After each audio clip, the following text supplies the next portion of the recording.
Hello दोस्तों, स्वागत है आपका हमारी साइंस क्लासेस में। उम्मीद है आप लोग स्वस्थ होंगे।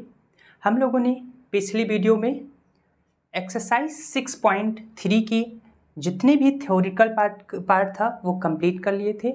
आज उससे रिलेट करके जो थ्योरम्स हमने 6.7 और 6.8 पढ़ी थी, तो उससे रिलेट करके आपके बुक में जो है 2 एग्जाम्पल मेंशन किए गए हैं। उनको आइए सॉल्व करते हैं कि कैसे उसमें जो थ्योरम्स यूज की गई हैं उनको इस एग्जाम्पल में कैसे अप्लाई करेंगे और सोल्यूशन निकालेंगे। तो सबसे पहले क्वेश्चन रीड करते हैं। तो गिवन कर रखा है in figure if Q T perpendicular P R angle T Q R is 40 degree and angle S P R 30 degree then find angle X and Y. आपके सामने ये फिगर बना हुआ है। ये पी क्यू आर एक ट्रायंगल है और मेंशन क्या किया गया है, ये जो पी आर लाइन सेगमेंट है इस पे ये जो क्यू टी है ये क्या है, परपेंडिकुलर। और यदि ये परपेंडिकुलर है दैट मीन्स यहाँ पर ये एंगल 90 डिग्री फॉर्म होगा। अब आपको सबसे पहले जब हम थ्योरम 6.7 पढ़ाए थे तो उसमें क्या था, एंगल सम प्रॉपर्टी, और किसी भी ट्रायंगल के इंटीरियर एंगल का सम हमेशा कितना होता है, 180 डिग्री। तो अब यदि हम बात करें इस फिगर के अकॉर्डिंग तो हमें सबसे पहले गिवन डाटा में ध्यान देते हैं। तो क्या आपके पास 40 यहाँ पे गिवन है, 30 यहाँ पे गिवन है और x और y ये मेंशन है। तो सबसे पहले यदि हम x पे बात करें तो एंगल टी क्यू आर इन्हीं तीनों में तो दिख रहा है आपको x। तो हम बात करते हैं in triangle T Q are, इसमें जब हम बात करते हैं तो एंगल टी इक्वल आपको कितना दिए रखा है, 90 डिग्री।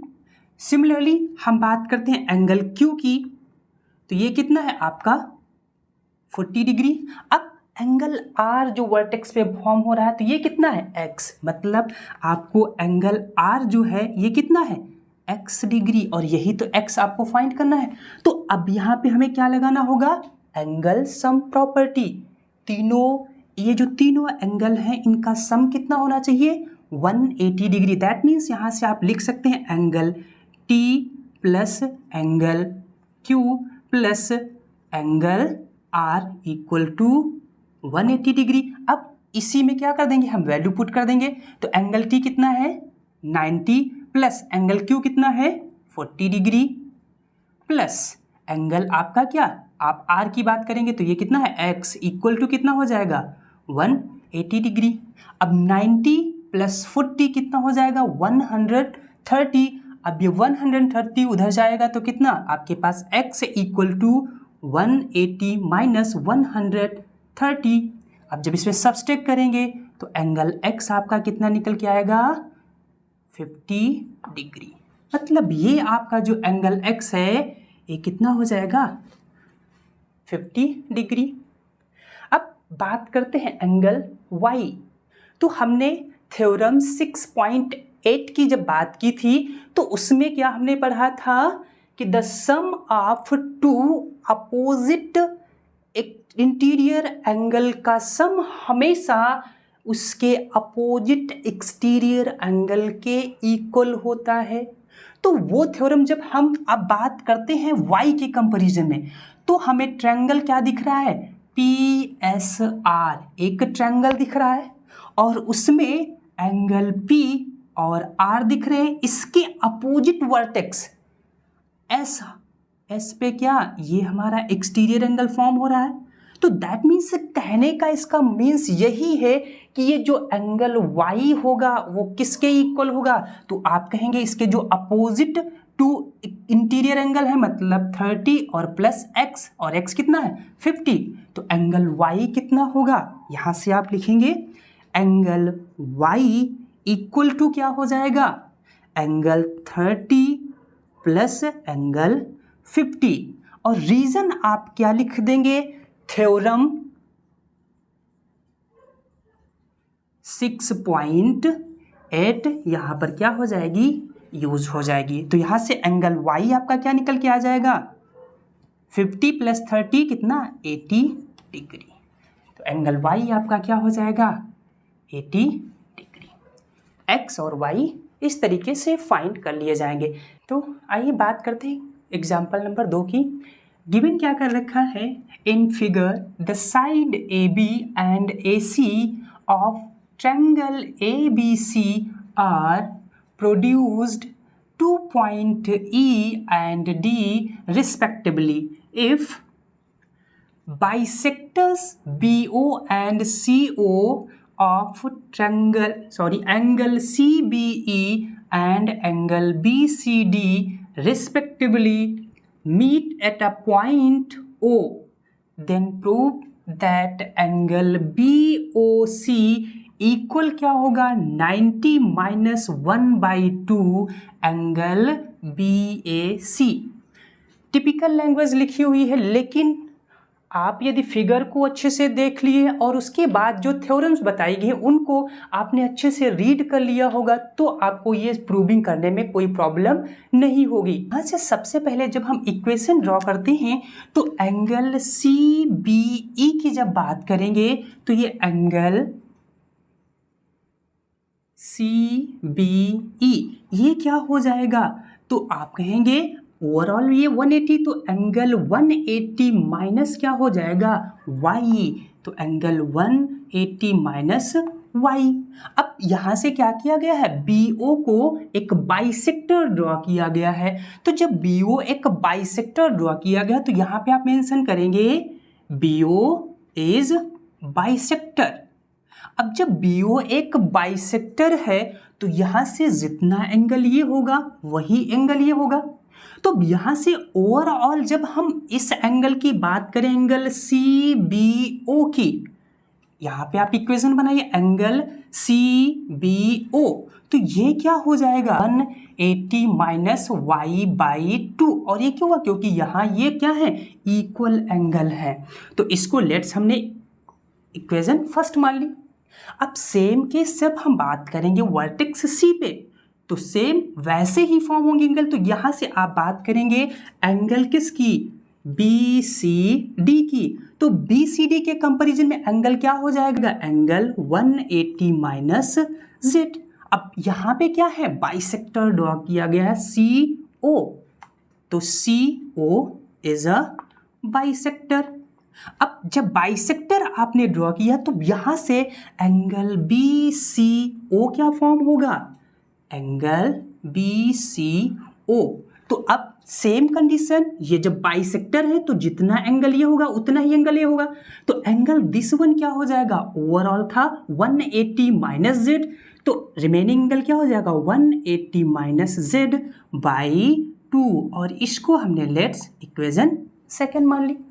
तो अब जब हम बात करेंगे ट्रायंगल BOC में तो एंगल आपको क्या दिखेंगे, एंगल B वर्टेक्स पे फॉर्म हो रहा है, एंगल O और प्लस एंगल C। तो by angle sum property in triangle BOC, तो एंगल आपका B plus angle C plus angle O कितना होना चाहिए 180 डिग्री। अब एंगल आपके पास B कितना है, तो आप कहेंगे 180 minus y/2 plus angle C कितना है 180 माइनस Z/2 प्लस एंगल वो क्या हो जाएगा आपका angle BOC, angle BOC equal to 180 degree.